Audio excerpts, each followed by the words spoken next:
Agora nós vamos abrir o canal internacional Record. Brasil, Ucrânia, 15º dia de guerra. O exército da Ucrânia afirma que as forças russas voltaram a bombardear a cidade de Mariupol. Um dia depois que um hospital foi atingido por um ataque aéreo, uma maternidade. Pessoas morreram neste bombardeio e o primeiro encontro entre ministros da Rússia e da Ucrânia terminou hoje sem acordo. Alô, André Tal, o Diário da Ucrânia. As suas informações ao vivo no Balanço. Boa tarde para você. Boa tarde, Gotino. Boa tarde a todos que nos acompanham aí no Brasil. Essa reunião, como você mencionou, terminou sem qualquer acordo de paz. Aconteceu na Turquia o encontro entre o ministro das Relações Exteriores da Ucrânia e o chanceler russo Sergei Lavrov. Não houve avanço. Isso significa que continua a guerra e os ataques também se intensificam, principalmente na cidade de Mariupol, onde você falou, uma maternidade foi atingida. Foi um ataque chocante que a comunidade internacional reagiu com muita força e o ministro russo, Sergei Lavrov, disse que esse ataque não aconteceu e disse que a reação da comunidade internacional, Gotino, é patética. Olha só, hoje novas ofensivas foram registradas nas regiões de Kiev, de Kharkiv e também de Sumy, mas os corredores humanitários estão abertos, são 7 corredores humanitários, 35 mil pessoas saíram por esses corredores humanitários das áreas de intenso conflito nos últimos 2 dias. E segundo a ONU, Gotino, 500 pessoas já morreram desde o início da guerra. A situação dramática dos refugiados que aumentam dia a dia, já são 2.300.000, Gotino. André, eu queria perguntar para você o seguinte, a gente conversou bastante nos últimos dias, você esteve aqui no programa e você saiu para uma viagem para fazer um trabalho, você estava em Israel, inclusive, você fez uma reportagem especial sobre a nova novela da Record, Reis, que vai estrear em breve.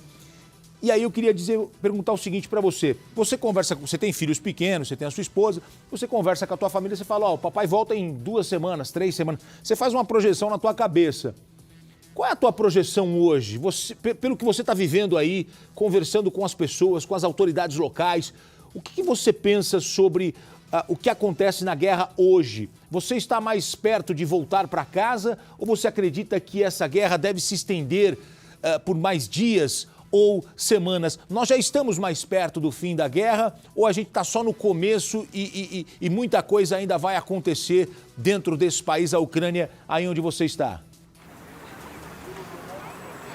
É muito difícil essa guerra acabar em pouco tempo, Gotino, na minha humilde opinião, porque a Rússia invadiu a Ucrânia acreditando que seria rápido, que dominaria o país e que seria recebido, que soldados russos seriam recebidos com festa pelos ucranianos, principalmente pelos ucranianos que têm origem russa. Não foi o que aconteceu. Eles encontraram uma resistência feroz, não conseguem avançar muito chegando à capital Kiev e agora existem todas essas sanções que a gente vê, inclusive da compra de petróleo. Os Estados Unidos proibiram a compra de petróleo russo, só que se Vladimir Putin agora voltar para casa, sair sem a conquista que ele deseja, ele volta desmoralizado perante seu próprio povo, então ele vai seguir, vai intensificar a pressão e os ucranianos estão fortes, estão resistentes, tanto militarmente quanto em termos de sociedade civil. A gente vê as pessoas se organizando, cada um fazendo o que pode para enviar medicamentos, para enviar o que for preciso para o exército e também para os refugiados, para a população civil. Então eu vejo um cenário ainda muito longo, difícil de se resolver.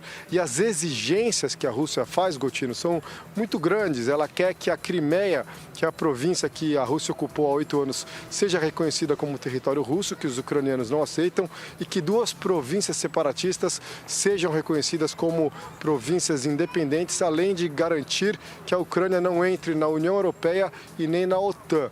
Então, a Ucrânia diz que isso são exigências que significariam uma rendição e que isso não vai acontecer. Por isso, existe um impasse e essa guerra deve se prolongar ainda por semanas, meses e a gente espera até por anos, talvez. Olha, os nossos correspondentes na Ucrânia, está aparecendo aqui o André Tal, o cinegrafista dele, o Gilson Fred, e antes de entrar no ar, o André Tal estava assim, ó, fazendo esse movimento e agora nas imagens que entraram a gente mostrou neve. Qual que é a temperatura aí onde você está nesse momento, André? Gotino, você falou que está muito calor aí no Brasil. Aqui é o inverso. Hoje é o dia mais frio desde que a gente chegou. 2 graus abaixo de zero. Sensação térmica muito pior. Pode ser 10 graus abaixo de zero, porque venta bastante. E a gente sofre, está agasalhado. Estou com uma camiseta, uma segunda pele, uma malha, mais um casaco, casacão, 2 cachecóis, luva.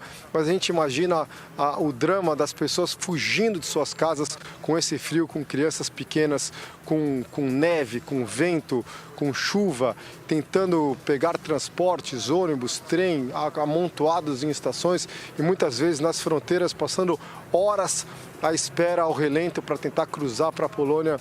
Então, é uma situação dramática, a situação humanitária, é uma catástrofe que está acontecendo aqui.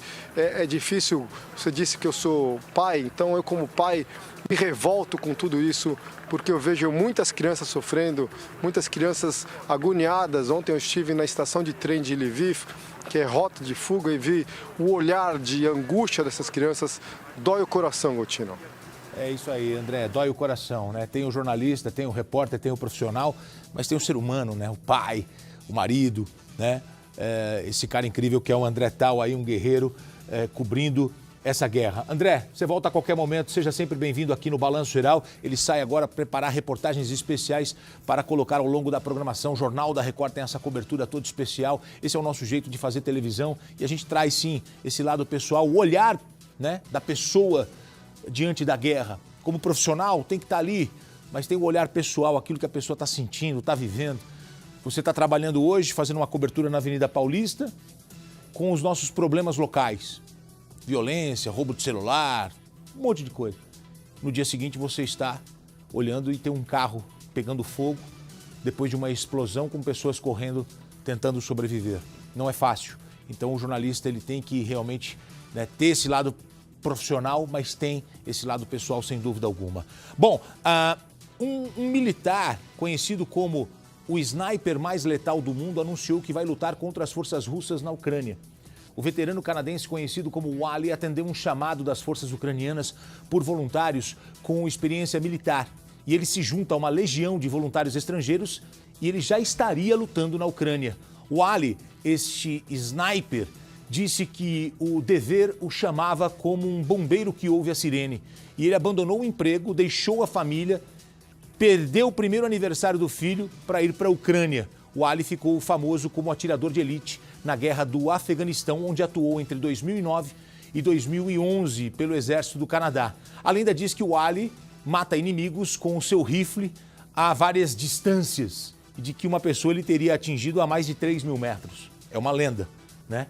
É um atirador de elite, né? E se isso se confirmar, seria inclusive o recorde mundial. Mas a média distância não tem para ninguém. E esse cara estaria já em território ucraniano para abater soldados russos.